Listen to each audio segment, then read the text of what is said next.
Good morning, Year 4, and welcome to today's English lesson. Today we're going to carry on the theme of looking at fiction and non-fiction texts, and we're also going to start our new book today that we'll be focusing on. First of all, though, let's have a quick game of fiction or non-fiction. I'm going to show you a picture of a book or a text of some kind, and your job is to shout at me whether it is fiction, remember that's a story or something that's not true, or whether it's non-fiction, remember that's something that is true and contains information. Are you ready? Okay, let's go. This is your first one. Horrible Histories, Rotten Romans. Fiction or non-fiction? Okay, let's have a look, see if you're right. It is non-fiction. Well done if you got that. So the Rotten Romans tells us all about what life was like during the Roman times. So it's non-fiction because it tells us facts. Right, next one, you ready? The Lego Movie. Now that's not a book, but it still counts as a text. So fiction or non-fiction? That's right, it's a story, so it's fiction because it's not true. Ooh, Harry Potter. Fiction or non-fiction? That's right. Even though we really would quite like it to be true, it is fiction. All right, next one. So information leaflets, things that tell us about places we can go to. Fiction or non-fiction? That's right. They are non-fiction because they tell us true information. So then what about the book that we're going to start reading today? It's a book by Adam Kay, who used to be a doctor and is now an author, and it's called Kay's Anatomy. But is it fiction or non-fiction? Well, let's read a bit so that we can find out more. If you have this book at home, you can read along with us, pause the video to go and get it, and we're going to start on page 2. This is Kay's Anatomy, starting from the introduction. Do you ever think about your body? Like really properly think about it? I mean, sure, you can't help it when you've stubbed your toe, or you've got earache, or you've caught a stomach bug and feel like you're going to literally poo out your guts and your lungs and your brain. But do you know what's actually going on in there? Have you ever thought that your body is just a strange lump of meat held up by a big pile of bones, wrapped in a bag of skin and all controlled by a crazy supercomputer in your head? Oh, you haven't? Sorry if I freaked you out. But what I'm saying is your body is weird. I don't mean to be rude. Everybody's body is weird. Yours, mine, your parents, your maths teachers, especially your maths teachers. Hey, hang on a minute. I'm your maths teacher at the moment, and I don't look like that. You never get to see what's inside your body, do you? Not unless you've cut yourself and a bit of red stuff has slurped out, or maybe if you've been for an X-ray. But you can't just look inside yourself anytime you like. Even if you go to a mirror and open your mouth very wide, I'm talking hippo yawn wide here, and try to look down your throat, all you'll see is a tongue, some teeth, and a set of tonsils, and then it goes dark.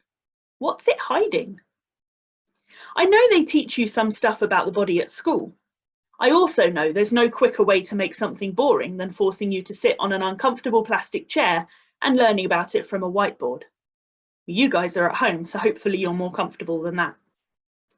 But just because your teacher might be boring, hey, that doesn't mean the thing that they're telling you about is. Please note, this doesn't apply to maths. Maths would be boring even if a kangaroo in a bow tie was teaching you fractions while twerking. I disagree with that. Adam Kay has obviously never been in our maths lessons, although they've never featured kangaroos. The human body is a scientific marvel, an incredible machine that's been perfected over the last 7 million years, give or take a few days. It's more advanced than a space station and smarter than the speediest supercomputer. I'm not kidding, your brain can process 400 billion things a second, and 400 billion is massive. If you wanted to count to 400 billion, it would take you over 12,000 years. Don't try, or you'll miss dinner. Look, I get it. When you're given a new toy, the last thing you want to do is read the instruction manual. You just want to start playing with it. But you've had your body for years and years now, and I bet you don't know half the things it can do. It's finally time to open the instructions. I'm going to take you through the body, organ by organ. When I say take you through it, don't panic. I'm not going to dress you up in wellies and a waterproof jacket, put you in a shrinking machine and make you wade through miles of intestines. Firstly, I'm not totally sure that shrinking machines exist. Secondly, we'd get absolutely covered in poo. Not to say there won't be poo in the book. How could there not be? We all do it. Even your maths teacher. Sorry, I didn't mean to make you think of your maths teacher pooing. Thanks. By the way, did you know that about 1/4 of your poo is alive? Don't worry, you're not about to get attacked by zombie turds. It's just bacteria. Well, I say just. There's trillions of them in there.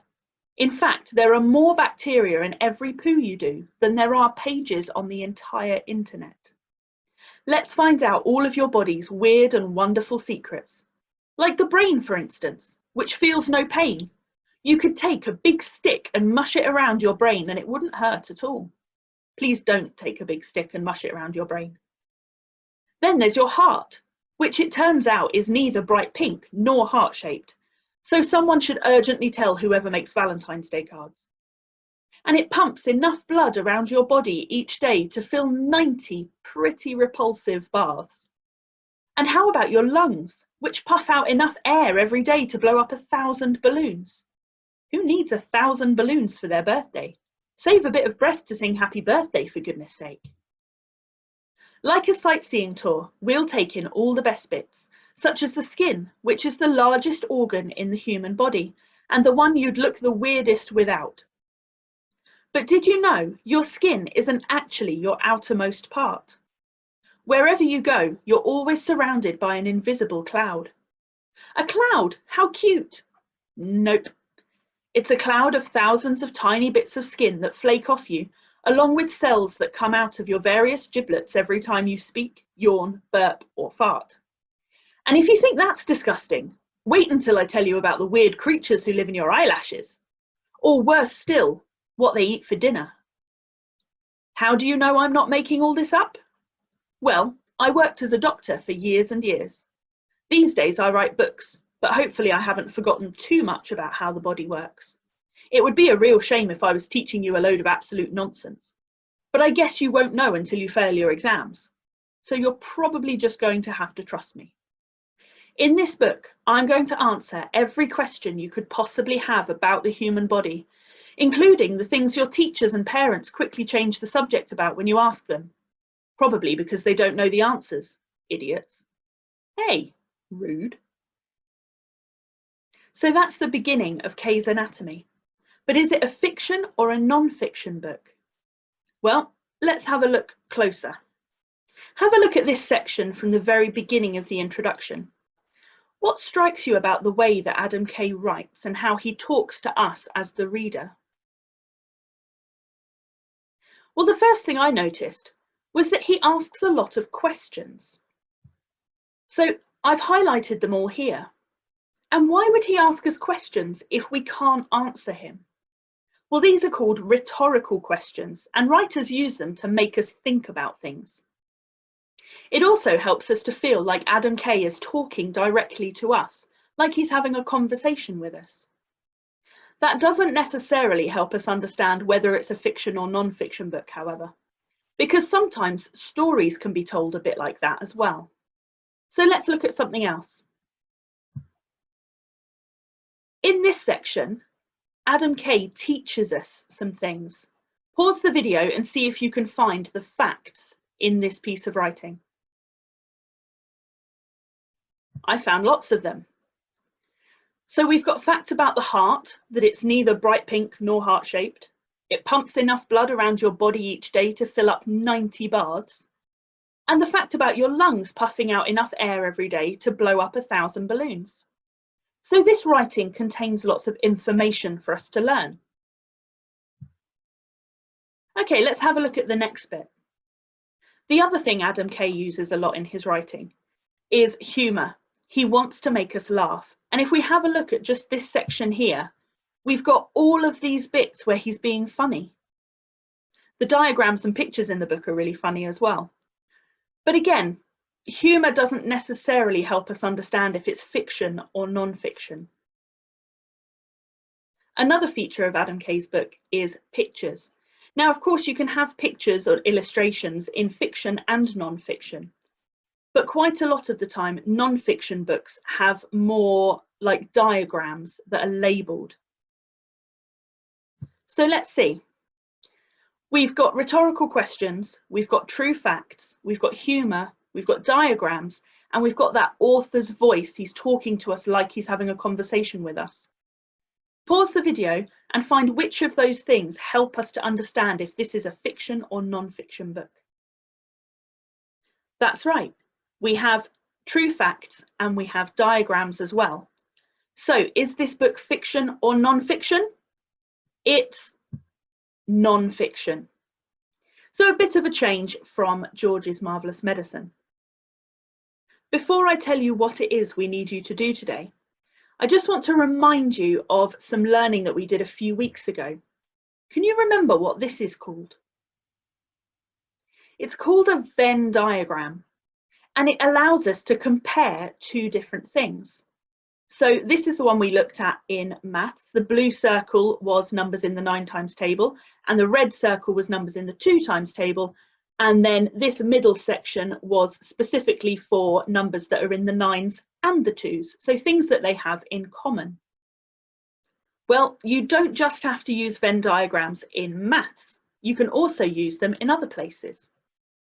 So what you're going to do today is we're going to use a Venn diagram to compare George's Marvellous Medicine and Kay's Anatomy. So we need to label our 2 circles like I have here. We have fiction on the left, which is the blue circle, George's Marvellous Medicine, and non-fiction, which is Kay's Anatomy. So let's think about something that Kay's Anatomy has that George's Marvellous Medicine doesn't. Well, one of the most obvious things is facts. The non-fiction book is full of facts and information. So can we think of something that George's Marvellous Medicine has that Kay's Anatomy doesn't, to go in this blue circle? Well, the one I thought of was the magic medicine. Now, I'm sure that Adam Kay will talk about medicine in his book, but possibly not a kind of medicine that will make grandma grow to the size of a house. And can you think of something that they both have that could go in that middle section? Pause the video if you need to have a think about it. The thing I wrote is pictures. They both have illustrations. Your task today is to use everything you know about the similarities and differences between fiction and non-fiction texts and complete a Venn diagram. So I've started it off for you. Your job is now to draw your own and fill in as many different things as you can. If you can think of something that neither of the books have, like for example, photographs, then you can write that around the outside. Remember, if it doesn't fit in either circle, it goes somewhere around the outside of the diagram. I hope you're able to fill up your Venn diagrams with lots of things today. If you want to read the rest of the introduction to Kay's Anatomy, it's all on Google Classroom for you to have a look at. There's some really interesting and kind of disgusting stuff. I hope you enjoy it, and I'll see you again tomorrow. Bye.